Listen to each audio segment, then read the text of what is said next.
Naka-assign po sa akin na visual ay itong DIY po.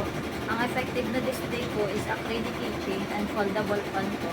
Dahil dito po yung yung sa mga souvenir po, affordable po at saka talaga nabibigay po natin agad.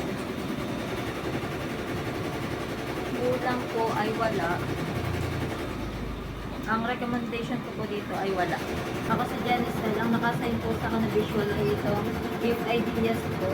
Ang effective na display ay tumbler at saka yung mga 11 ounce milk. Dahil po ginagamit po siya sa mga souvenirs, team buildings. Yun po. Dahil, ang recommendation ko po dito ay wala po. Ako po si Genicel, ang naka-assign po sa akin na visual ay itong DTF po.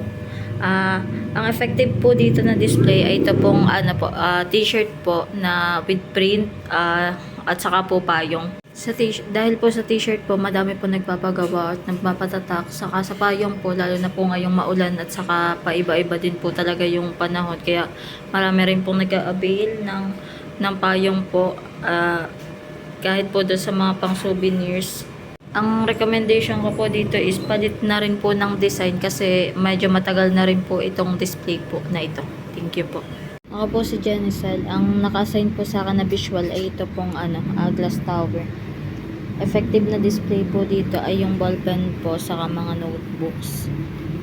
Dahil po pag sa mga company po na yun po yung ino-order saka po yung plaque po. Ang kulang po dito is wala po. Recommendation ko po dito is wala naman po. Sa stock room naman po, CBC at dry fit ang naka-assign sa akin. Kulang po dito ay yung label po ng dry fit. Recommendation ko po dito ay lagyan po ng label yung dry fit po na na rack po.